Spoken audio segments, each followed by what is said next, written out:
അപ്പൊ അത് പാഷാണ്ഡതയല്ലേ വെച്ചു ശരിക്കും കത്തോലിക്ക സഭയുടെ ആണ്. പക്ഷെ പാഷാണ്ഡം സമ്മതിച്ചാൽ ആളുകളെ തല്ലും. വിമത ലോഹധാരികളെ ഭയപ്പെടാൻ തക്കവണ്ണം സീറോ മലബാർ സഭയുടെ മെത്രാന്മാരുടെ പിറകിൽ എന്താണ് രഹസ്യം? അവരെന്താണ് ഇവരെ ഭയപ്പെടുന്നത്?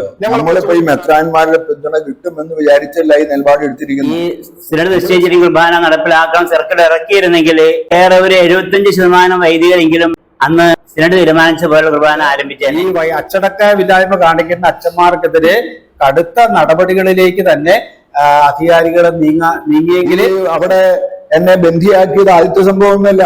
ഇതുപോലുള്ള അക്രമോത്സുകമായ പ്രവർത്തനങ്ങൾ. ഞാനൊരു കാര്യം ഉറപ്പിച്ചു പറയട്ടെ, ഈ അൽമായരെ പിരികയറ്റി വിടുന്നത്, അവരെ ഇതിനെ പ്രചോദിപ്പിക്കുന്നത്, പിന്നിൽ നിന്ന് തിരിക്കുന്നത് എപ്പോഴും വൈദികരാണ്. ഞാൻ ഉറപ്പിച്ചു പറയുകയാണ്, ഒരു വൈദികനാണത്.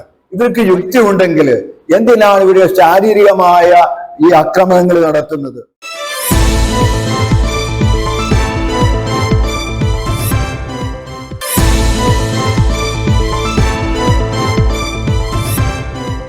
നമസ്കാരം. എല്ലാ മാന്യ പ്രേക്ഷകർക്കും വോയിസ് ഓഫ് ട്രൂത്തിന്റെ ഈ പ്രോഗ്രാമിലേക്ക് സ്വാഗതം.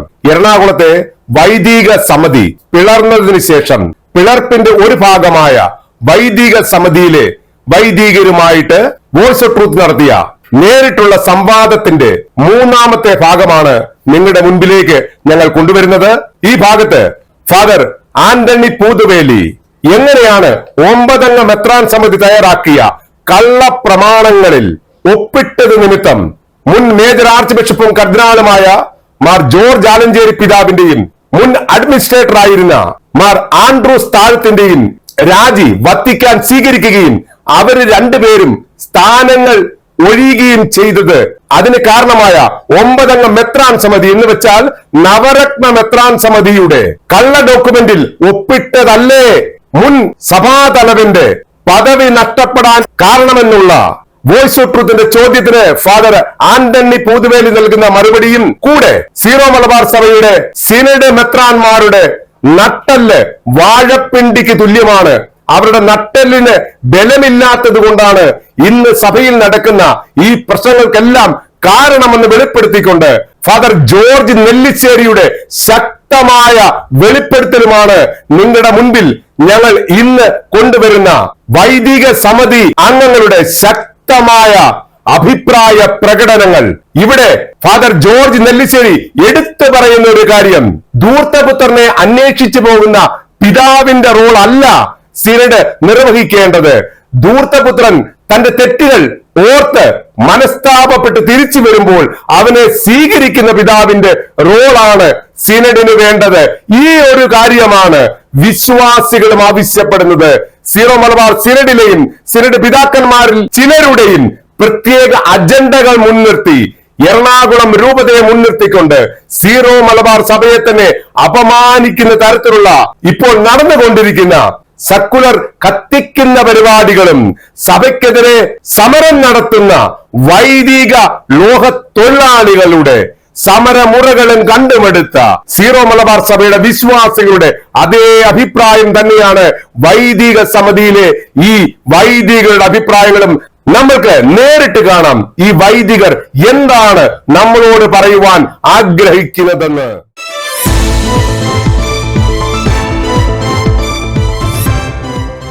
വാസിൽ പിതാവിന്റെ പദ്ധതി പൊളിക്കുക എന്നൊരു ഉദ്ദേശമുള്ള അച്ഛൻ ഇപ്പം പറഞ്ഞു. ഞാൻ കേട്ടത് ശരിയാണെങ്കിൽ, അങ്ങനാണെങ്കിൽ ഈ പദ്ധതി പൊളിക്കാന് 9 അംഗ കമ്മീഷനെ വെച്ചതാരാ? സിനഡല്ലേ അച്ചു? അങ്ങനെ വരുമ്പോ സിനഡാണോ ഇതിന്റെ പുറകിൽ മുഴുവൻ കളിച്ചതാണോ അച്ഛൻ പറഞ്ഞു വരുന്നത്? അല്ല, സിനഡല്ല. സിനഡ് അങ്ങനെ ഒരു കമ്മീഷനെ വെച്ചില്ല. ഇങ്ങനെ ഒരു അഭിപ്രായം വന്നപ്പോഴ് അവര് ഈ 9 പേരെ പേര് നിർദ്ദേശിച്ച് അങ്ങനെ ആയതാണ്. ഇപ്പൊ ഇതില് ഇവര് സിനഡ് ഔദ്യോഗികമായി നിയമിച്ച ഒരു സമിതിയാണെന്ന് ഞാൻ വിചാരിക്കുന്നില്ല. കാരണം ഈ പിതാക്കന്മാരുടെ കൺവീനറായ ബോസ്കോ പിതാവിനോട് തന്നെ ചോദിച്ചപ്പോൾ അദ്ദേഹം പറഞ്ഞത്, ഞങ്ങൾക്ക് അധികാരമൊന്നുമില്ല, ഞങ്ങളിങ്ങനെ ഈ അച്ഛന്മാരുമായിട്ട് സംസാരിക്കാനായിട്ട് ഒരു സമിതി രൂപീകരിച്ചെന്നേ ഉള്ളൂ. അവര് സഭ വിട്ടെങ്ങാൻ പോവുകയാണെങ്കിൽ, അതായത് ഈ വൈദികര് നേരത്തെ ഭീഷണിപ്പെടുത്തിയിട്ടുണ്ട്, ഞങ്ങൾ സഭ വിട്ടു പോകും, വേറെ സഭയിലേക്ക് ചേക്കേറുന്നൊക്കെ ഭീഷണിപ്പെടുത്തിയിട്ടുണ്ട്. അങ്ങനെ ഒരു സാഹചര്യം വരികയാണെങ്കിൽ അതിനു മുമ്പ് സിനഡ് എന്ത് ചെയ്തു എന്ന് അവരങ്ങനെ പോവുകയാണെങ്കിൽ സിനഡ് എന്ത് ചെയ്തു എന്ന് ആരെങ്കിലും ചോദിച്ചു കഴിഞ്ഞാൽ ഞങ്ങൾക്ക് അവർക്കൊരു മറുപടി കൊടുക്കണം. അതുകൊണ്ടാണ് ഞങ്ങൾ ഇവരെ ഒന്ന് കേൾക്കാനായിട്ട് തീരുമാനിച്ചത്. അല്ലാണ്ട് ഞങ്ങൾ ഇവരോട് സംസാരിച്ച് അവർ പറയുന്നത് എല്ലാം സ്വീകരിച്ച് അത് നടപ്പാക്കുമെന്ന് ആരോടും ഞങ്ങൾക്ക് പറഞ്ഞിട്ടുമില്ല, പറയാനായിട്ട് ഞങ്ങൾക്ക് സാധിക്കില്ല, അധികാരം ഞങ്ങൾക്കില്ല. ഇനി ഇവര് റിപ്പോർട്ട് തയ്യാറാക്കി ആലഞ്ചേരി പിതാവിനെ കൊണ്ട് ഒപ്പിടി ചെയ്തപ്പോൾ ആലഞ്ചേരി പിതാവ് ഒപ്പിട്ട് കൊടുത്തില്ല. ഇത് സിനഡിന്റെ തീരുമാനമല്ല. ഇത് സിനഡിന്റെ ചർച്ചാവേളയില് ഇങ്ങനെ ഒരു അഭിപ്രായം വന്നു, അങ്ങനെ ആരോ പിന്താങ്ങി അങ്ങനെ ഒരു താൽക്കാലികമായ വാസു പിതാവിനോട് ചോദിച്ചിട്ടുമല്ല. അപ്പൊ അതുകൊണ്ട് ഈ കുർബാനയെ സംബന്ധിച്ച് പേപ്പൽ ഡെലിഗേറ്റ് നിയമിതനായത് മുതൽ കുർബാനയുടെ സർവ്വ പ്രശ്നങ്ങളും കൈകാര്യം ചെയ്യാനുള്ള ഏക അധികാരം പേപ്പൽ ഡെലിഗേറ്റിലായിരുന്നു, സിനഡിനില്ല. കാരണം സിനഡിനെ കൊണ്ട് നിവൃത്തിയില്ലാത്തതുകൊണ്ടാണല്ലോ പേപ്പൽ ഡെലിഗേറ്റ് നിയമിക്കേണ്ടി വന്നത്. അപ്പോൾ പേപ്പൽ ഡെലിഗേറ്റിൽ മാത്രം നിക്ഷിപ്തമായ ഈ കുർബാന പ്രശ്നം അത് അദ്ദേഹത്തിന്റെ അധികാരത്തിൽ കൈകടത്തിക്കൊണ്ടിട്ടുള്ള ഒരു സമിതിയായിരുന്നു ഈ 9-അംഗ കമ്മീഷൻ. ആ സമിതി വന്നതോടുകൂടിയാണ് ഇവിടെ വല്ലാത്ത ഒരു വിശ്വാസികളുടെ ആശയക്കുഴപ്പമുണ്ടായി. ഇങ്ങനെ ഒരു കമ്മീഷൻ നിയമിച്ചു തന്നെ വലിയ അനവസരത്തിലായി പോയി. അത് വാസിൽ പിതാവിന്റെ മുന്നോട്ടുള്ള നടപടികളെയൊക്കെ ദോഷകരെ ബാധിക്കും. അത് അദ്ദേഹം തന്നെ നീരസം പ്രകടമാക്കിയിരിക്കുന്നു. ഇതൊക്കെ സംഭവിച്ച കാര്യങ്ങളാണ്. അപ്പൊ ശരിക്കും അവരുടെ അധികാര പരിധിയിൽ പെടാത്ത, സിനഡിന്റെ അധികാര പരിധിയിൽ പെടാത്ത ഒരു കാര്യം സിനഡ് ചെയ്തു. അതിൽ മുൻ മേജർ ആർച്ച് ബിഷപ്പായിരുന്ന കർദിനാൾ മാർ ജോർജ് ആലഞ്ചേരി ഒപ്പിടുകയും ചെയ്തതാണ് മാർ ജോർജ് ആലഞ്ചേരിയെ സ്ഥാനഭ്രഷ്ടനാക്കാൻ എന്ന് പറഞ്ഞാൽ ഇപ്പോൾ മറ്റ് വിമതർ പറയുന്നത് പോലെ സ്ഥാനഭ്രഷ്ടനാക്കാൻ. ശരിക്കും സ്ഥാനഭ്രഷ്ടനാക്കിയതല്ല, അദ്ദേഹം കൊടുത്തിരുന്ന രാജി സ്വീകരിച്ചു. അത് വേണമെങ്കിൽ വത്തിക്കാന് 1 വർഷത്തിന് ശേഷം സ്വീകരിക്കായിരുന്നു. 80 വയസ്സിന് ശേഷം ഓട്ടോമാറ്റിക് ആയിട്ട് അദ്ദേഹം ഇവിടെ നിന്ന് ഈ സ്ഥാനം ഒഴിയേണ്ട വ്യക്തിയാണ്. അദ്ദേഹത്തെ 1 വർഷം മുമ്പ് തന്നെ സ്ഥാന മാറ്റം നടത്തി, അല്ലെങ്കിൽ അദ്ദേഹത്തെ സ്ഥാനഭ്രഷ്ടനാക്കുകയോ അല്ലെങ്കിൽ രാജി സ്വീകരിക്കുകയോ ചെയ്ത് മാറ്റാൻ ഉള്ള ഒരേ ഒരു കാരണം വാസിൽ പിതാവിനെ സൈഡ് ലൈൻ ചെയ്തുകൊണ്ട് വത്തിക്കാനെ ചതിച്ചുകൊണ്ട് ഇങ്ങനെ ഒരു 9-അംഗ കമ്മീഷനെ നിയമിച്ചു. അതിൽ ഈ പറയുന്ന മുൻ മേജർ ആർച്ച് ബിഷപ്പ് ഒപ്പിട്ടു എന്നുള്ളതല്ലേ അച്ചോ സത്യം? അതായത് അഭിമന്യ മാർ ആലഞ്ചേരി പിതാവ് ഈ 9-അംഗ കമ്മീഷൻ വൈദികരുമായും അൽമാരുമായും നടത്തിയ ചർച്ചയെ തുടർന്ന് ഒരു MOU തയ്യാറാക്കിയെന്നാണ് പറയുന്നത്. ആ MOU റോമിലേക്ക് അയക്കാൻ വേണ്ടിയിട്ട് ഇതിന്റെ സിനഡിന്റെ അധ്യക്ഷനായ ആലഞ്ചേരി പിതാവിന്റെ അടുത്ത് കൊണ്ടുവരുന്നു. അദ്ദേഹം ഒപ്പിട്ടില്ല. ഇത് സിനഡിന്റെ തീരുമാനമല്ല. സിനഡ് ഇങ്ങനെ ഒരു നിങ്ങൾ തമ്മിൽ MOU സിനഡിന് അറിയാൻ പാടില്ല, സിനഡ് അംഗീകരിക്കുകയില്ല, സിനഡിന്റെ അംഗീകാരമില്ല. അദ്ദേഹം ഒപ്പിട്ട് കൊടുത്തില്ല. ഒപ്പിട്ട് കൊടുക്കാതെ അദ്ദേഹത്തെ കാണിക്കുക മാത്രമേ ചെയ്തുള്ളൂ. അദ്ദേഹം ഒപ്പിട്ട് കൊടുത്തില്ല. അദ്ദേഹത്തെ ഒപ്പിട്ട് കൊടുക്കാതെയുള്ള ഒരു റിപ്പോർട്ടാണ് ഈ നമ്മുടെ ബോസ്കോ പിതാവ് വത്തിക്കാനിലേക്ക് അയച്ചത്. അച്ചോ വോയിസ് ഓഫ് ട്രൂത്തിന് കിട്ടുന്ന ഇൻഫർമേഷൻ അനുസരിച്ച് ഇതില് മാർ ജോർജ് ആലഞ്ചേരി ഒപ്പിട്ടിട്ടുണ്ട് എന്നുള്ളതാണ് ഞങ്ങൾക്ക് കിട്ടുന്ന ഇൻഫർമേഷൻ. ഈ ഒരു കാര്യം ഞാൻ നേരിട്ട് അഭിമന്യ മാർ ജോർജ് ആലഞ്ചേരി പിതാവിനോട് ചോദിച്ചതാണ്. അദ്ദേഹം യെസ് അല്ലെങ്കിൽ നോ ഈ 2 ഉത്തരവും പറയാതെ മൗനവ്രതം എടുക്കുകയാണ് ചെയ്തത്. ഞാൻ വ്യക്തമായിട്ട് അദ്ദേഹത്തോട് ചോദിച്ചു, താങ്കൾ ഇതിൽ ഒപ്പിട്ടില്ലേ? അപ്പോൾ അദ്ദേഹം ആദ്യം പറഞ്ഞു, ഞാൻ ഇതിൽ ഒപ്പിടാൻ വിസമ്മതിച്ചിരുന്നു എന്നാണ് പറഞ്ഞത്. അതിനർത്ഥം എന്താണ് അച്ചോ? അതിനുശേഷം ഒപ്പിട്ടു എന്നുള്ളതല്ലേ കാര്യം? മാർ ജോർജ് ആലഞ്ചേരി പിതാവ് സഭയുടെ മേലധ്യക്ഷൻ നിലയിൽ ഒപ്പിടാത്തിടത്തോളം കാലം ആ പേപ്പർ, ഈ പോകുന്ന MOU എന്ന് പറയുന്ന പേപ്പർ വെറും ചവറാണെന്ന് ഈ അയച്ചവർക്കും വത്തിക്കാനിൽ ഇരിക്കുന്നവർക്കും അറിയാം. ആ പേപ്പർ അവിടെ സ്വീകരിക്കണമെന്നുണ്ടെങ്കിൽ അതിൽ മേജർ ആർച്ച് ബിഷപ്പ് ഒപ്പിട്ടിരിക്കണം. ഞങ്ങൾക്ക് കിട്ടുന്ന വിവരം അനുസരിച്ച് അതിൽ സത്യമാണോ തെറ്റാണോ എന്നുള്ളത് ഇവരാണ് പറയേണ്ടത്. ഇനിയിപ്പം മേജർ ആർച്ച് ബിഷപ്പിന് പറയാം, മുൻ മേജർ ആർച്ച് ബിഷപ്പ് പറയാം, അദ്ദേഹം സ്ഥാനത്തില്ല, സത്യം അദ്ദേഹം വെളിപ്പെടുത്തണം. അദ്ദേഹം ഒപ്പിട്ടിട്ടുണ്ടോ?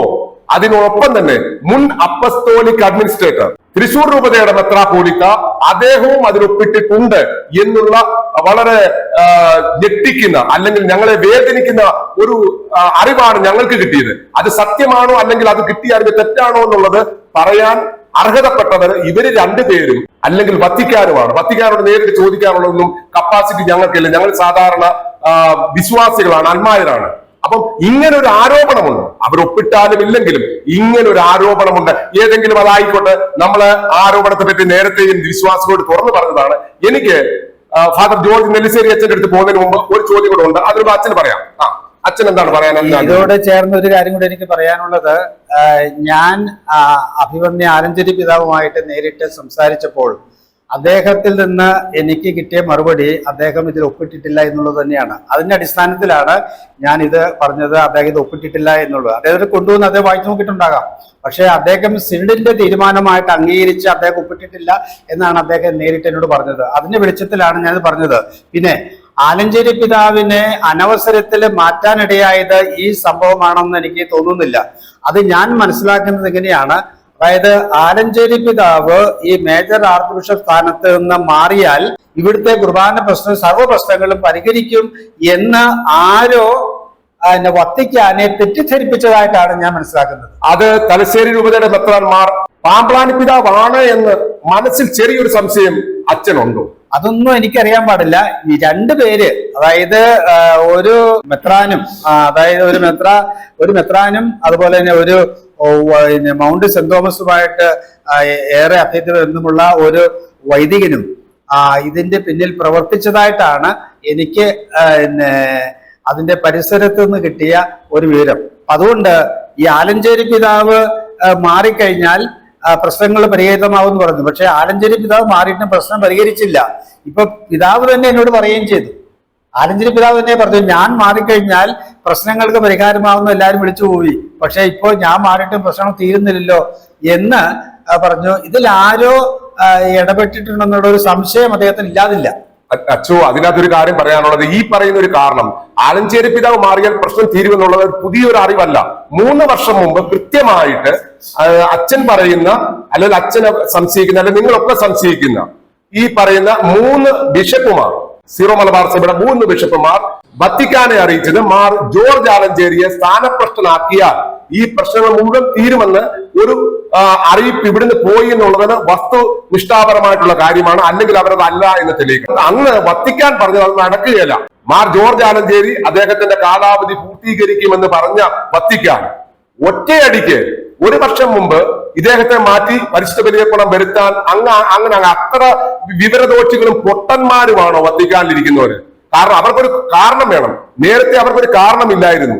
ആദ്യം പേര് പറഞ്ഞു മാർ ജോർജ് ആലഞ്ചേരിയെ മാറ്റിയ പ്രശ്നങ്ങളെല്ലാം തീർന്നു, എറണാകുളത്ത് എല്ലാ പ്രശ്നവും തീർന്നു. അന്ന് വത്തിക്കാൻ മാറ്റിയില്ല. കാര്യം അന്ന് വത്തിക്കാൻ മാർ ജോർജ് ആലഞ്ചേരിയുടെ കൂട്ടത്തിൽ ഉറച്ചു നിന്നു. കാര്യം അദ്ദേഹം നല്ല ഒരു സഭാതലവനാണ്, അദ്ദേഹത്തിൽ കളങ്കമില്ല എന്ന് വത്തിക്കാൻ പറയായിരുന്നു. പക്ഷെങ്കിൽ അവിടെ മാർ ജോർജ് ആലഞ്ചേരി പിതാവ് തന്നെ ഒരു കാരണം ഉണ്ടാക്കി കൊടുത്തു.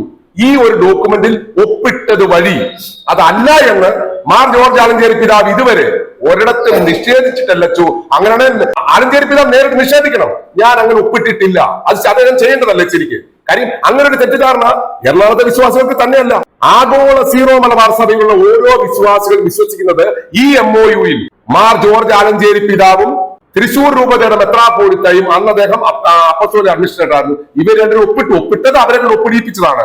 അവരെ കൂടെ നിർബന്ധപൂർവ്വം ഒപ്പിടിപ്പിച്ചു. കാരണം നിങ്ങൾ ഇത് ഒപ്പിട്ട് കഴിഞ്ഞാൽ ഇവിടുത്തെ പ്രശ്നം മുഴുവൻ തീർന്നു, ഞങ്ങൾ ഇത് വത്തിക്കാനിലേക്ക് അയക്കത്തില്ല, അയച്ചാൽ തന്നെ അവർ അത് ചവിട്ടുകൊട്ടിലേക്ക് ഇടുമെന്ന് പിതാവിനെ അറിയാമല്ലോ പിതാവേ എന്ന് മാർ ബോസ്കോ പുത്തൂർ തന്നെ ചെന്ന് മാർ ജോർജ് ആലഞ്ചേരിയോട് പറഞ്ഞു എന്നുള്ളതാണ് ഞങ്ങളുടെ സോഴ്സ് പറയുന്ന കാര്യം. അത് തെറ്റാണെന്ന് അല്ലെങ്കിൽ മാർ ബോസ്കോ പുത്തൂരിനെ ഞങ്ങൾ വെല്ലുവിളിക്കുക, താങ്കൾ മുന്നോട്ട് വന്ന് പറ ഇത് തെറ്റാണ്, ഇങ്ങനെ സംഭവം നടന്നിട്ടില്ല. ഓക്കെ, അങ്ങനെയാണെങ്കിൽ ഞങ്ങൾ ഈ പറഞ്ഞ കാര്യങ്ങൾ ഞങ്ങൾ പിൻവലിക്കാൻ തയ്യാറാണ്. ഒന്നെങ്കിൽ മാർ ബോസ്കോ പുത്തൂർ പിതാവ് പറയണം ഇങ്ങനൊരു സംഭവം നടന്നിട്ടില്ല, അല്ലെങ്കിൽ മാർ ജോർജ് ആലഞ്ചേരി പിതാവ് പറയണം അങ്ങനൊരു സംഭവമേ നടന്നിട്ടില്ല.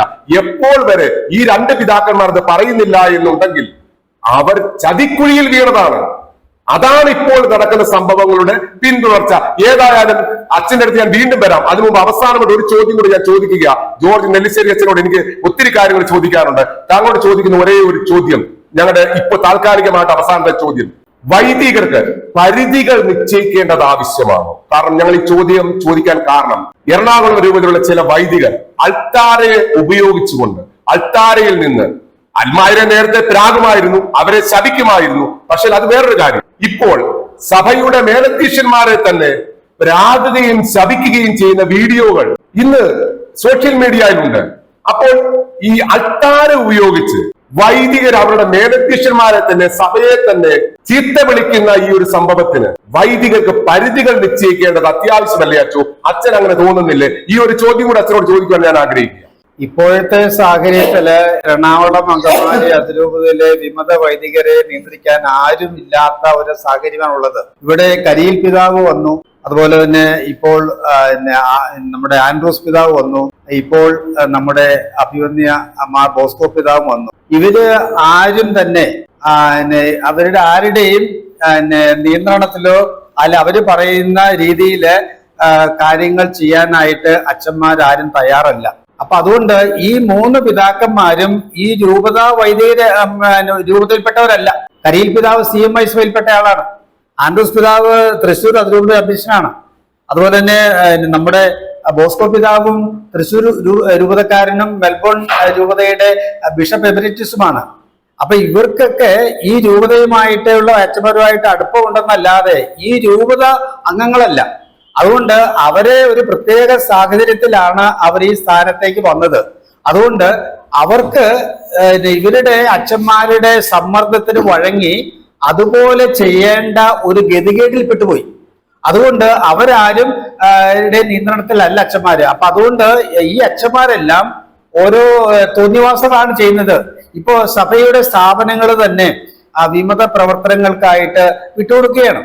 അതാരും ഈ അധികാരമില്ലാത്ത അച്ഛന്മാര് അവരുടെ അധികാര പരിധിക്ക് അപ്പുറത്തുള്ള ചില കാര്യങ്ങൾ ചെയ്യുമ്പോൾ പോലും ഇതിൽ ശരിയല്ല മക്കളെ, ഇത് ചെയ്യാൻ പാടില്ല, അല്ലെ റിന്യൂവൽ സെന്ററോ അല്ലെങ്കിൽ അരമനയോ ഇതൊന്നും നിങ്ങൾ ഇങ്ങനെയുള്ള ചർച്ചകൾക്ക് വേദിയാക്കാൻ പാടില്ല എന്ന് ഒരു പിതാവ് പോലും ഇത് പറഞ്ഞിട്ടില്ല. അവര് പറഞ്ഞു കഴിഞ്ഞാൽ അവരെ സമ്മർദ്ദത്തിലാക്കുകയും അവരെ ഭീഷണിപ്പെടുത്തുകയും ചെയ്യുന്ന ഒരു രീതിയാണ്. അതുകൊണ്ട് ഈ വൈദികരുടെ മേല് വൈദികർ എന്നുള്ള നിലയിൽ ഒരു അച്ചടക്കം അവര് സ്വയം പാലിക്കേണ്ടതാണ്. അച്ചടക്കം പാലിച്ചില്ലെങ്കിൽ ആർക്കാണോ ഇവരെ അച്ചടക്കം പാലിക്കാനായിട്ട് പ്രേരിപ്പിക്കാവുന്നത് അങ്ങനെയുള്ള ഒരു ഭരണ നേതൃത്വം, ഇച്ഛാശക്തിയുള്ള, നിശ്ചയദാർഢ്യമുള്ള, സഭയോട് സ്നേഹമുള്ള, ഈ കുർബാന പ്രശ്നം പരിഹരിക്കണമെന്ന് താല്പര്യമുള്ള ഒരു നേതൃത്വത്തെ ഇവിടെ വരാത്തിടത്തോളം കാലം ഈ അച്ചടക്കമില്ലായ്മ തുടരുക തന്നെ ചെയ്യും. അപ്പൊ ഈ അച്ചടക്കം ഉണ്ടാകണമെങ്കിൽ ഈ വൈദികരെ ചെയ്തു കൂട്ടുന്ന അച്ചടക്ക രാഹിത്യത്തിന് അറുതി വരുത്തണമെങ്കിൽ അവർക്കെതിരെ ചില നടപടികൾ സ്വീകരിക്കണം. ആലഞ്ചേരി പിതാവും ആൻഡ്രൂസ് പിതാവും ഈ വൈദികർക്കെതിരെ സമയാസമയങ്ങളിൽ അച്ചടക്ക നടപടികൾ എടുക്കാത്തത് കൊണ്ട് കൂടിയാണ് അവർ ഈ സ്ഥാനത്ത് നിന്ന് മാറേണ്ടി വന്നതും എന്നുള്ള കാര്യം കൂടി നമ്മൾ മനസ്സിലാക്കിയിരിക്കേണ്ടതാണ്. അതുകൊണ്ട് ഈ വൈദികർക്ക് എല്ലാവർക്കും ഒരു ചിട്ട വേണം. അവരുടെ ഒരു വൈദികൻ എന്നുള്ളതിൽ ഇടവക സമൂഹത്തിലെ മധുബഹ എന്നും വിഭാഗീയത സൃഷ്ടിക്കുന്ന വേദികളാക്കി മാറ്റാൻ പാടില്ല. അവർക്ക് എന്തും പറയാവുന്ന ഒരു വേദിയായിട്ട് ബലിവേദിയെ മാറ്റാൻ പാടില്ല. ആ ബലിവേദിയുടെ പരിശുദ്ധിയും പാവനതയും ഒക്കെ കാത്തു സൂക്ഷിച്ചുകൊണ്ട് തങ്ങൾ ശുശ്രൂഷകരാണ്, ഞങ്ങൾ യജമാനന്മാരല്ല, ആ ശുശ്രൂഷകരാണെന്നുള്ള ബോധത്തോടെ യജമാന ഭാവം വെടിയണം. കർത്താവ് പോലും അങ്ങനെയാണല്ലോ, കാല് കഴുകിക്കൊണ്ട് നിങ്ങളെ ഞാൻ ദാസന്മാരെന്നല്ല സ്നേഹിതന്മാരെന്നാണ് വിളിക്കുന്നത്. പക്ഷെ ഇവിടെ പല വൈദികരും മധുബഹയിൽ നിന്നുകൊണ്ട് യജമാന ഭാവമാണ് കാണിക്കേണ്ടത്. ഇവരെല്ലാം അടിമകളാക്കുകയാണ്.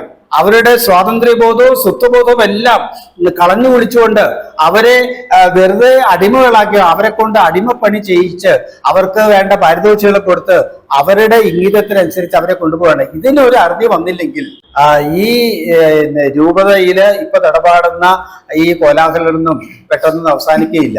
അത് അതിക്രമിച്ചു പോയി. കാരണം ആർക്കും നിയന്ത്രിക്കാനാവാത്ത വിധത്തില് അങ്ങനെ അതിലംഘിച്ചു പോയി. ഇതിന് അത് വരണമെങ്കിൽ ഈ അച്ചടക്കമില്ലായ്മ കാണിക്കുന്ന അച്ഛന്മാർക്കെതിരെ കടുത്ത നടപടികളിലേക്ക് തന്നെ അധികാരികൾ നീങ്ങിയെങ്കിലേ പറ്റുള്ളൂ. അപ്പോൾ അടുത്ത ചോദ്യം എനിക്ക് നെല്ലിശ്ശേരി അച്ഛനോടാണ്. ഫാദർ ജോർജ് നെല്ലിശ്ശേരി, താങ്കള് ഇതുപോലെ വയോവൃദ്ധനായിട്ടുള്ള അല്ലെങ്കിൽ ഒത്തിരി തജുർബയുള്ള, ഹിന്ദിയില് തജുർബ എന്ന് പറയും, തജുർബ എന്ന് പറഞ്ഞാൽ നല്ല കാര്യശേഷിയുള്ള ഒത്തിരി എക്സ്പീരിയൻസ് ഉള്ള ഒരു വ്യക്തിയാണ് താങ്കൾ. കാര്യം താങ്കളുടെ പ്രഭാഷണങ്ങളൊക്കെ ഞാൻ കേട്ടിട്ടുണ്ട്. താങ്കൾക്ക് ചില ദുരനുഭവങ്ങൾ എറണാകുളത്ത് വന്നിട്ടുണ്ട്. അതിന്റെ ഒരു വീഡിയോയും ഞാൻ കണ്ടു. ആ ഒരു അടിസ്ഥാനത്തിലാണ് എനിക്ക് നെല്ലിശ്ശേരി അച്ഛനോട് ചോദിക്കാനുള്ളത്.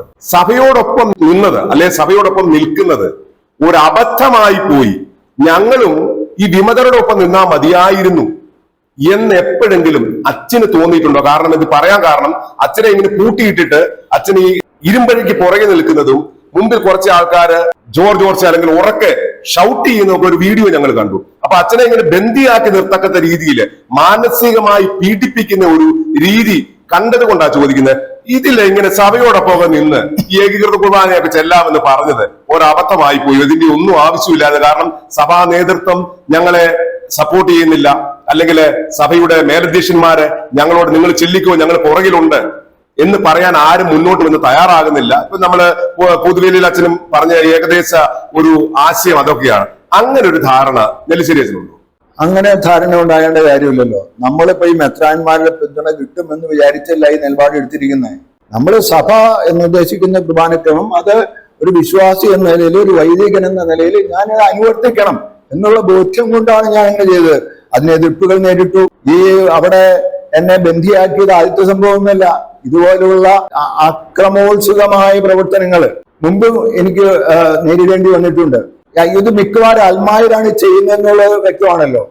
ഞാനൊരു കാര്യം ഉറപ്പിച്ചു പറയട്ടെ, ഈ അൽമായരെ പിരികയറ്റി വിടുന്നത്, അവരെ ഇതിന് പ്രചോദിപ്പിക്കുന്നത്, പിന്നിൽ നിന്ന് തിരിക്കുന്നത് എപ്പോഴും വൈദികരാണ്. ഞാൻ ഉറപ്പിച്ചു പറയുകയാണ്, ഒരു വൈദികരാണത്. വൈദികർ പറഞ്ഞു വിടുന്നതാണ്. വൈദികർ ഫിസിക്കലി വരാൻ പറ്റത്തില്ല, പറഞ്ഞാൽ ഇഫക്റ്റീവ് ആവില്ല. അപ്പൊ ഈ ജനം മുഴുവനും ഈ അച്ഛനൊക്കെ എതിരാണെന്ന് വരുത്തി തീർക്കാൻ വേണ്ടിയിട്ട് കുറച്ചുപേരെ ഇങ്ങനെ വിടും. അത് എനിക്ക് മാത്രം ഉള്ള അനുഭവമല്ല, ഈ ഇവിടെ ഉള്ള എല്ലാ അച്ഛന്മാരുടെ അനുഭവമാണ്.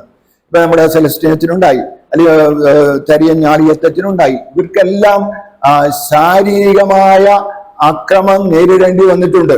അതിലെ അപവാദ പ്രചരണങ്ങൾക്ക് ഒരു വിധേയരായിട്ടുണ്ട്, കള്ളക്കേസുകളിൽ കുടുക്കിയിട്ടുണ്ട്, അക്രമം ചെയ്തിട്ടുണ്ട്.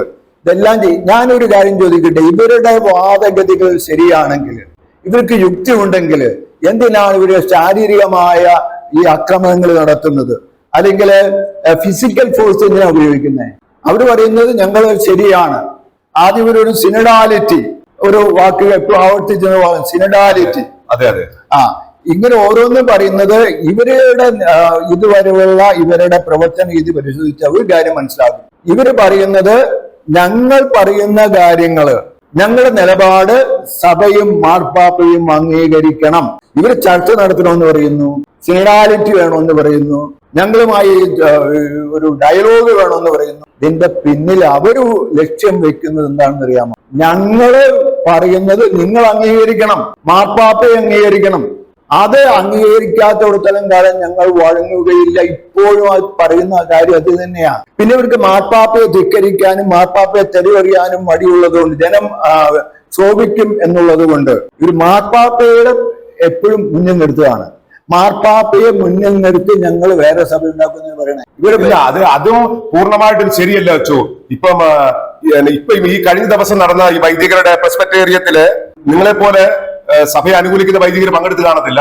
അതിൽ അവര് തയ്യാറാക്കിയ ഒരു മെമ്മോറാണ്ടം ഉണ്ട്. അതിൽ 9ാമത്തെ പാരാഗ്രാഫിൽ കൃത്യമായിട്ട് മാർപ്പാപ്പയ്ക്ക് എതിരായിട്ട് തന്നെ അവർ പറയുന്നത്. കാര്യം മാർപ്പാപ്പ ഇങ്ങനൊരു കാര്യം പറഞ്ഞത് കൊണ്ട് ഞങ്ങൾ ചെയ്യുന്നത് തെറ്റാണെന്ന് ഞങ്ങൾ അംഗീകരിക്കുന്നില്ല എന്ന് പറഞ്ഞാൽ, മാർപ്പാപ്പ പറയുന്നത് അനുസരിക്കാത്തത് കൊണ്ട് ഞങ്ങൾ ചെയ്യുന്ന കാര്യം തെറ്റാണെന്ന് ഞങ്ങൾ അംഗീകരിക്കുന്നില്ല. അതിനർത്ഥം മാർപ്പാപ്പയ്ക്കെതിരെ അവര് മാർപ്പാപ്പയുടെ നിലപാട്, അല്ലെങ്കിൽ മാർപ്പാപ്പ പറയുന്നത് അവരനുസരിക്കുന്നത് വളരെ വ്യക്തമാണ്.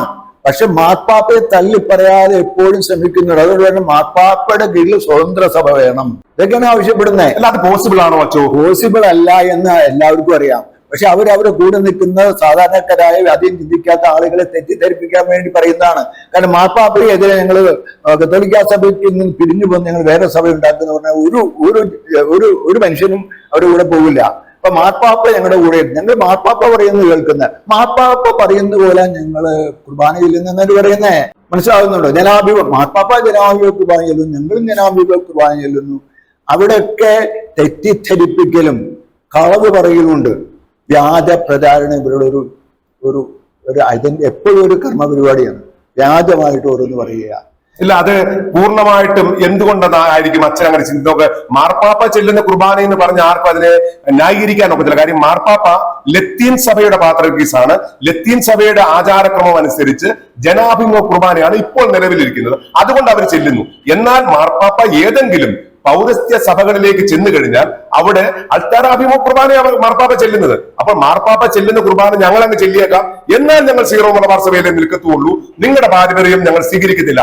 ആ പറയുന്നത് വത്തിക്കാനും അംഗീകരിക്കത്തില്ല, മാർപ്പാപ്പ ഈ ഒരു കാര്യം ജനങ്ങളിലേക്ക് എത്തിക്കുവാൻ സഭയ്ക്ക് സാധിക്കുന്നില്ല. അവിടെ പ്രശ്നം ഇത് ഞാൻ പറയും, ഇത് നടക്കില്ല എന്നും മാർപ്പാപ്പ ഇത് അംഗീകരിക്കില്ല എന്നുള്ളതും, ഇത് സീറോ മലബാർ സഭ പാശ്ചാത്യ സഭ വ്യത്യസ്തമായ സഭയാണെന്നൊക്കെ ഇവർക്ക് തന്നെ അറിയാം.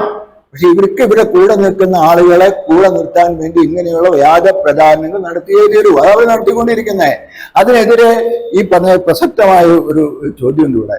ഇതിനെതിരെ ഔദ്യോഗിക സഭ എറണാകുളം അതിരൂപതയും സീറോ മലബാർ സഭയും കാര്യങ്ങള് സ്റ്റേറ്റ് ആയിട്ട് വ്യക്തമാക്കാത്തത് എന്താണെന്നെ പറ്റി എനിക്കും അറിയില്ല. ഇവരിങ്ങനെയുള്ള വ്യാജ പ്രചാരണങ്ങൾ നടത്തുമ്പോൾ അത് കുറച്ചുകൊണ്ട് വ്യക്തമായതല്ല, ഇതാണ് വസ്തുത എന്ന് പറയാമായിരുന്നു എന്ന് മാത്രമേ അതിനെപ്പറ്റി പറയാനുള്ളൂ. അല്ല, അതിന്റെ പുറകില് ഈ നമ്മുടെ വൈദികരുടെ തിയോളജി പഠനങ്ങൾ അല്ലെങ്കിൽ അവരുടെ പാരമ്പര്യം, സഭയുടെ പാരമ്പര്യം പഠിപ്പിക്കുന്ന കാര്യത്തിൽ സഭാ നേതൃത്വം അല്ലെ സഭ പരാജയപ്പെട്ടു എന്ന് നെല്ലിശ്ശേരിയത്തിന് തോന്നുന്നു. എനിക്ക് അതേപ്പറ്റി ഒരു കമന്റ് മാത്രമേ ഉള്ളൂ. ഈ എതിർ പ്രസ്ഥാനത്തിന്റെ വിമത പ്രസ്ഥാനത്തിന്റെ തലപ്പത്ത് നിൽക്കുന്ന പലരും ഈ ലാറ്റിൻ സെമിനാരിയിൽ ദൈവശാസ്ത്രം പഠിച്ചവരാ. എന്റെ ഉറച്ച വിശ്വാസം അവര് ഈ ഓറിയന്റൽ ലിറ്റർജി, ഓറിയന്റൽ തിയോളജി ഇതിനെ പറ്റി കാര്യമായ യാതൊരു അറിവില്ലാത്ത അവരാണ് മുൻപന്തിയിൽ നിൽക്കുന്നത്. നോക്കിക്കോ, ഇവര് ലീഡേഴ്സിനെ എടുത്ത് നോക്കിക്കോ. അപ്പൊ ഇതേപ്പറ്റി കാര്യമായ വിവരമില്ലാത്തവര് എല്ലാം അറിയാമെന്നുള്ള ഭാവേന ഇതിങ്ങനെ പറഞ്ഞു വരത്തിക്കൊണ്ടിരിക്കുക. ഞാൻ വീണ്ടും ആ പ്രശ്നത്തിലേക്ക് വരട്ടെ. ഇവരുടെ എപ്പോഴും ചിന്ത ഇതാണ്, ഞങ്ങൾ പറയുന്നത് നിങ്ങൾ അംഗീകരിക്കണം. അപ്പൊ അവര് പറയുന്നത് മാർപ്പാപ്പ അംഗീകരിക്കണമെന്നാണ് ഇവർ എപ്പോഴും സൂചിപ്പിക്കുന്നത്, പറഞ്ഞു വരുന്നതാണ്.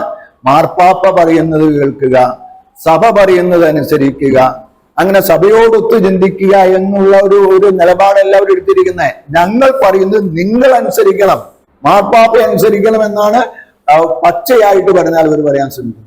അപ്പൊ അത് പാഷാണ്ഡതയല്ലേ വെച്ചോ? ശരിക്കും കത്തോലിക്ക സഭയുടെ ആണ്. പക്ഷെ പാഷണ്ഡത സമ്മതിച്ചാൽ ആളുകൾ അവർ തല്ലും. അതുകൊണ്ട് പാഷണ്ഡതയാണെന്നോ ശീസ്മയാണെന്നോ അവർ പറയില്ല. ഇല്ല, അത് സഭ പറയണ്ട. സഭയുടെ മേലധ്യ സീറോ മലബാർ സഭയുടെ മേലധ്യക്ഷന്മാർ, ഇത് പറയേണ്ട മേലധ്യക്ഷന്മാർ എന്തിനാണ് ഇവരെ ഭയപ്പെടുന്നത്? ഈ വിമത ലോഹധാരികളെ ഭയപ്പെടാൻ തക്കവണ്ണം സീറോ മലബാർ സഭയുടെ മെത്രാന്മാരുടെ പിറകിൽ എന്താണ് രഹസ്യം? അവരെന്താണ് ഇവരെ ഭയപ്പെടുന്നത്? ഞങ്ങളൊക്കെ ചോദിക്കാൻ ആഗ്രഹിക്കുന്ന ചോദ്യമാണ്. അത് ഭയമാണോ നിസ്സംഗതയാണോ താല്പര്യക്കുറവാണോ എന്ന് എനിക്ക് പറയാൻ നിവൃത്തിയില്ല. അവർ ചെയ്യേണ്ട ചില കാര്യങ്ങൾ ചെയ്തിട്ടില്ല എന്ന് വേണമെങ്കിൽ പറയാം. അതിനപ്പുറം എനിക്ക് അതേപ്പറ്റി ഒന്നും പറയാനില്ല. ഒരു നേതൃത്വം നയിക്കണം. നമ്മുടെ ഈ സഭയിൽ ഇപ്പോ വന്നിരിക്കുന്ന വലിയൊരു അപകടവതാണ്. They are not leading. അവർ നയിക്കപ്പെടുകയാണ്. They are not leaders. Sometimes perhaps they are dealers. അങ്ങനെ ഡീലിംഗ് ഒക്കെ നിർത്തി അവർ ലീഡർഷിപ്പിലേക്ക് വന്നാൽ ഈ സഭ രക്ഷപ്പെടും. അപ്പോൾ അതില് പ്രധാനമായിട്ട് ഡീലിങ്ങിനെ പറ്റി പറയുമ്പോഴാണ്, ഡീലിംഗ് എന്തിന്റെ ആയിരിക്കാം? ഒരു കാര്യം ഡീല് ചെയ്യുന്ന മനുഷ്യനെ ഡീല് ചെയ്യാനാണ് വൈദികരെ ശരിക്ക് സഭ ആവശ്യപ്പെടുന്നത്. മനുഷ്യരെ ഡീൽ ചെയ്യുക കർത്താവിന് വേണ്ടിയിട്ട്. പക്ഷെ ഇവര് ഡീൽ ചെയ്യുന്നത് സാമ്പത്തികമല്ലേ അച്ചു? അപ്പൊ ഇവരുടെ ഈ ഡീലിംഗിന്റെ ഉള്ള അടിസ്ഥാനം സാമ്പത്തിക അധികാരങ്ങള് വൈദികരിൽ നിന്ന് എടുത്തു മാറ്റിയാൽ തീരുന്ന പ്രശ്നമല്ലേ ഉള്ളൂ? അത് സാമ്പത്തികം ആണെന്ന് എനിക്കറിയില്ല. പക്ഷെ ഈ ഞാൻ പറയട്ടെ, ഒരു നമുക്കൊരു വിഷയമുണ്ട്. ആ വിഷയത്തിൽ ന്യായാന്യായങ്ങൾ പരിശോധിച്ച് അത് താത്വികമായ വിശകലനം ചെയ്ത് ശരി ഏതാണ് തെറ്റേതാണെന്ന് നിർവചിച്ച് ശരിയുടെ കൂടെ നിൽക്കുക എന്നതാണ് നേതൃത്വം ചെയ്യേണ്ടത്, സഭാ നേതൃത്വം പ്രത്യേകിച്ചും. അതല്ലാതെ അവിടെ ആൾക്കൂട്ടമുണ്ട്, അവരാണ് ഭൂരിപക്ഷം എന്ന് വിചാരിച്ച് എന്ന് പറഞ്ഞ് വഴങ്ങിക്കൊടുക്കുക. ഇത് അവർ പറഞ്ഞ് തെറ്റാണെങ്കിലും അവിടെയാണ് ഭൂരിപക്ഷം, അവർ ശക്തരാണെന്ന് പറഞ്ഞ് വഴങ്ങിക്കൊടുക്കുന്നതാണ് ഞാൻ ഉദ്ദേശിക്കുന്ന ഡീലിംഗ്. അതല്ല ലീഡർ ചെയ്യേണ്ടത്. ലീഡർ വരെ നയിക്കണം. നിങ്ങൾ പറയുന്ന എല്ലാ മക്കളെ ശരി, ഇതാണ് ശരി, നിങ്ങൾ ശരിയിലേക്ക് വരണം, അല്ലാതെ തെറ്റിലേക്ക് ഞങ്ങളെ കൊണ്ടുപോകാൻ നിങ്ങൾ ശ്രമിക്കരുതെന്ന് പറയുന്നിടത്താണ് നേതൃത്വം.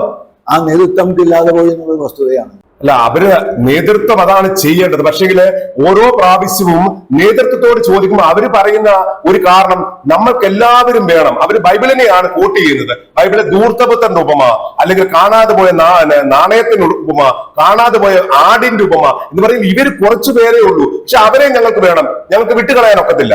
ആ ഒരു നയം ശരിയാണ്. പറയാം. ഇതാണ് ഇവിടെ വളരെ പ്രസക്തമായ ഒരു കാര്യമാണ്. ഇത് പലപ്പോഴും പറഞ്ഞ് ഞാനും കേട്ടിട്ടുണ്ട്. ഈ ധൂർത്തപുത്രൻ മുഴുവൻ നോക്കുക. ഈ പിതാവ് അവൻ പന്നി മേയ്ക്കുന്ന സ്ഥലത്തേക്ക് പോയില്ല കേട്ടോ. അവൻ എന്താ പറയുന്നത്, അവന് സുബോധമുണ്ടായി എന്നാണ്. ഈ came to his senses and then he returned. തിരിച്ചു വന്നപ്പോൾ ആ പിതാവ് കാരുണ്യവും സ്വീകരിച്ചത്. അല്ലാതെ അവർ ഈ പന്നിയുടെ കൂട്ടത്തിൽ മതിച്ചുകൊണ്ടിരുന്നപ്പോൾ ഒരു പിതാവും കൂടെ ചെന്നില്ല. അതുപോലെ ഈ അച്ഛന്മാരിവിടെ എല്ലാ അരാജകത്വം സൃഷ്ടിച്ച് എല്ലാ വൃത്തികേടിനും കൂട്ടുന്നത് അതിൽ ഏർപ്പെട്ട് കഴിയുന്ന ആ വൈദ്യരുടെ പിന്നാലെ ചെല്ലുക അല്ല നേതൃത്വം ചെയ്യേണ്ടത്. അവരെ മനസ്താപത്തിലേക്ക് കൊണ്ടുവരണം, അവരോട് പിന്തിരിഞ്ഞു വരാൻ പറയണം, സത്യത്തിലേക്ക് തിരിച്ചു വരാൻ പറയണം. അങ്ങനെ നിരന്തരമായി അവരെ സത്യത്തിലേക്കും നന്മയിലേക്കും വിശ്വാസത്തിലേക്കും തിരിച്ചു കൊണ്ടുവരികയാണ്. അങ്ങനെ തിരിച്ചു വരുമ്പോൾ കമ്പാഷനേറ്റ് ആയിട്ട് അവരെ സ്വീകരിക്കുക. അതാണ് ക്രിസ്തുവിന്റെ സുവിശേഷം. അതല്ലാതെ അവരെ എല്ലാ വൃത്തിയോടും തോന്നിയാസം ചെയ്തിട്ട് എന്താ ചെയ്യുക, അവരും നമ്മുടെ മക്കളല്ലേ. ഇതൊക്കെ നഷ്ടമില്ലായ്മയാണ്, അത് സുവിശേഷമൊന്നുമില്ല, നഷ്ടമില്ലായ്മയാണ്. അപ്പോൾ എറണാകുളത്തെ വൈദികര് പറയുന്നത്, അല്ലെങ്കിൽ സഭയോടൊപ്പം നിൽക്കുന്ന വൈദികര് പറയുന്നത്, ഈ ധൂർത്തപുത്രന്റെ ഉപമയും ഈ നഷ്ടപ്പെട്ട ആടിന്റെ ഉപമയും ഒക്കെ പറയുന്ന മേലധ്യക്ഷന്മാര് അവരുടെ നട്ടല്ലില്ലായ്മ മറച്ചു വെക്കാൻ കാണിക്കുന്ന ഒരു പൊറാട്ട് നാടകമാണ് ബൈബിളിനെ ഇങ്ങനെ വികലമായി വിശദീകരിക്കുന്നത് എന്നുള്ളതാണ്. കാരണം ഈ സഭയെ തെറ്റിദ്ധരിപ്പിച്ച് സഭയെ നശിപ്പിക്കാൻ ഇറങ്ങിയിരിക്കുന്ന ലോക തൊഴിലാളികളെ, ഇവരും ഞങ്ങളുടെ മക്കളാണ്, ഇവരെയും ഞങ്ങൾക്ക് കൊണ്ടുപോകണ്ടേ എന്ന് ചോദിച്ചുകൊണ്ട് അൾത്താര ഉപയോഗിച്ച് ധൂർത്തപുത്രൻ ഉപമ പറയുമ്പോൾ നെല്ലിശ്ശേരി അച്ഛൻ പറയുന്നത്, ധൂർത്തപുത്രൻ മനസ്താപിച്ച് അവൻ തിരിച്ചു വന്നു, അവന്റെ തെറ്റ് മനസ്സിലായി തിരിച്ചു വന്നവരെയാണ് പിതാവ് സ്വീകരിച്ചത്, അല്ലാതെ പന്നിക്കൂട്ടങ്ങളിൽ പോയി തിരിച്ചെടുത്തുകൊണ്ട് വരിക അല്ല ചെയ്തത്. ഇപ്പോൾ ശരിക്കും എറണാകുളത്തെ വിമത ലോക തൊഴിലാളികള് പന്നിക്കൂട്ടങ്ങളിൽ മേയുകയല്ലേ ചെയ്യുന്നത്. അവരെയും ഞങ്ങൾക്ക് വേണമെന്ന് പറയുന്ന സഭാ നേതൃത്വം ഇത് എങ്ങോട്ടാണ് എന്നാണ് ഞങ്ങൾക്കും ചോദിക്കാനുള്ളത്. നെല്ലിശ്ശേരി അച്ഛനോട് ഇനിയും ചോദ്യങ്ങൾ എനിക്ക് ചോദിക്കാനുണ്ട്.